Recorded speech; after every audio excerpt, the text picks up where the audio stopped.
Nechali by ste si nasrať do huby? Za koľko? Internetom v poslednom období otriasla správa o porta potty parties v arabských krajinách, kde si bohatí šejkovia pozývajú modelky a za vysoké čiastky sa im vyprázdňujú do úst.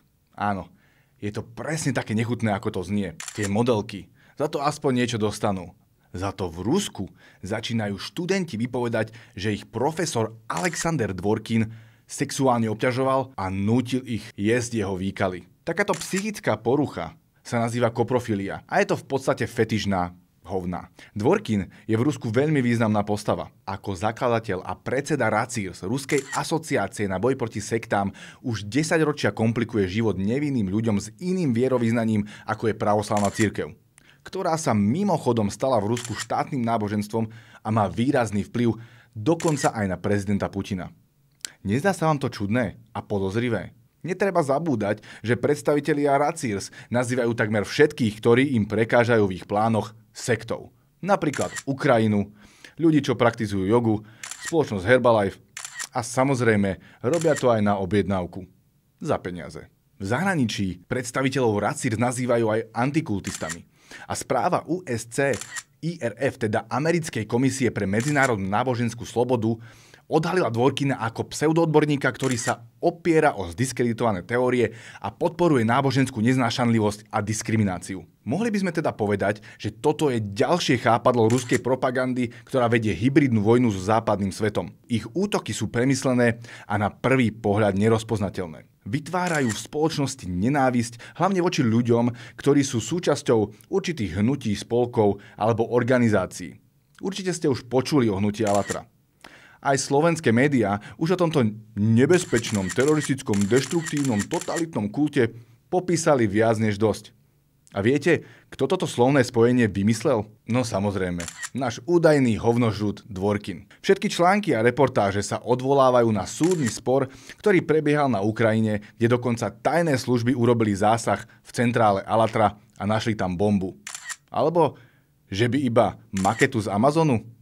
Samozrejme, veľa sa toho popísalo o proruskom orientovaní a že teda ukrajinské tajné služby cez vojnový konflikt nesrandujú a ku takejto vlastizrade sa stávajú veľmi zodpovedne a rázne. Presuňme sa však do začiatku apríla tohto roku, kedy z Ukrajiny prišla informácia, že Alatra tento súd vyhrala a nič z navrhovaných obvinení nebolo potvrdené.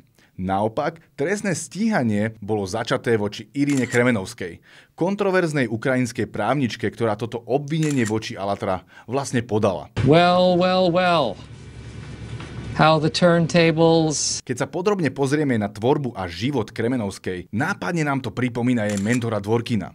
Založila a viedla Centrum ekonomicko-právnych štúdií a zároveň využívala informačnú platformu Slobodné slovo, pomocou ktorých pod rúškom proukrajinskej retoriky systematicky šírila materiály zamerané na diskreditáciu a dehumanizáciu rôznych náboženských organizácií. Taktiež šírila obsah ruských osôb a organizácií známych svojimi protiukrajinskými postojmi. No a v neposlednom rade propagovala zdroje šíriace propagandu Ruskej federácie a otvorene ich podporovala a presadzovala antidemokratickú retoriku zhodnú s ruskou propagandou.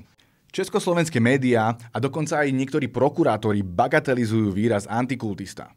Niektorí dokonca hovoria, že je vymyslený a že je to za vlasy priťahnutá konšpiračná teória. Našťastie, už aj v západných demokraciách sa tento pojem udomácňuje a začína sa riešiť. Podľa reportáže ukrajinského telegrafu sa v dňoch od 21. do 22. mája tohto roka vo Washingtone konal kongres občianskej spoločnosti v rámci medzinárodného fóra IRF Builders Forum, kde za podpory vládnych kruhov USA zaznel jednoznačný požiadavok na medzinárodné vyšetrenie činnosti antisektárskej, teda antikultovej siete a začatie personalizovaných trestných konaní proti všetkým jej účastníkom. Zároveň bola vznesená výzva na zavedenie medzinárodných sankcií proti všetkým súčasným členom antisektárskej siete vrátane vplyvových agentov vo vládnych orgánoch a tzv. expertov. Osobitnú pozornosť si vyslúžila výslovná zmienka na fóre o Irine Kremenovskej, ktorá bola označená za kľúčovú operatívnu osobu v ruskej koordinovanej sieti dezinformácií a represií zameraných na náboženskú nezávislosť Ukrajiny. Jej aktivity, priamo spojené s Alexandrom Dvorkinom, boli verejne uznané ako súčasť širšej stratégie destabilizácie, zdôraznil jeden z členov tohto fóra. Takže poďme si to teda zhrnúť. Dvorkin je podľa západných orgánov dezinformátor, manipulátor, šíriteľ nenávisti a ruskej propagandy. Kremenovská je podľa ukrajinskej SBU jeho ukrajinský poskok, ktorý robil podvratnú a propagandistickú činnosť na Ukrajine. Československé médiá pravdepodobne naleteli, alebo v tom idú tiež, na túto ukrajinsko-ruskú propagandu a spustili lavínu článkov, reportáží, senzácií a nevinní ľudia trpeli.